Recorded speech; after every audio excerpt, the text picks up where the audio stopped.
አንድ ልብ ሰባሪ አሳዛኝ መረጃ አሁን ከደቂቃዎች በፊት ሰምተዋል። እሱም የቤታችን ሳቅ፣ የጎጆአችን እንግዳ፣ የልባችን ደስታ የነበረው አርቲስት ነጻነት ወርቅነህ ከዚህ ዓለም በሞት መለየቱ ከሚሰራበት ኢቢኤስ ቴሌቪዥን መሰማቱ ነው። ያ ሳቅን እንደ መጋረጃ ለብሶ ደስታን እንደ ዳቦ በየቤታችን ሲያድል የነበረው ነጻነት ወርቅነህ የህይወት መድረክ ላይ የመጨረሻውን ትዕይንት አሳይቶ ተሰናብቶናል። ያ ድንቅ ሰው ዛሬ ዝም ብሏል።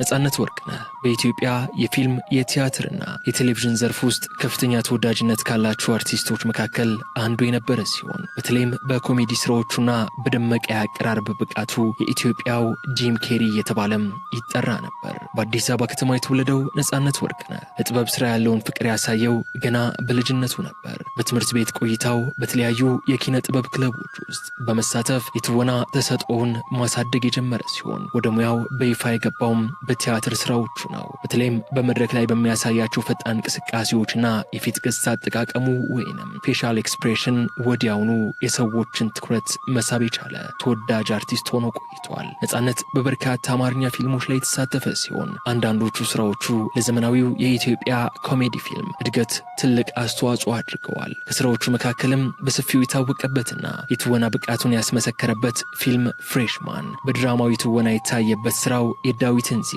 በኮሜዲ ዞግ ካሳያቸው ተከታታይ ስራዎቹ አንዱ የሆነው ኤፍቢአይ እንዲሁም በቅርብ ዓመታት ውስጥ የተሳተፈባቸው ሌሎች በርካታ ፊልሞች ተጠቃሽ ናቸው። ለአንዳንዶች እርሱ የቤተሰብ ጨዋታ መሪ ነው፣ ለሌሎች ፍሬሽማን ላይ የታየው ተሰጥኦ ነው። ለሁላችንም ግን እርሱ የቁርጥ ቀን ወዳጅ ነበር።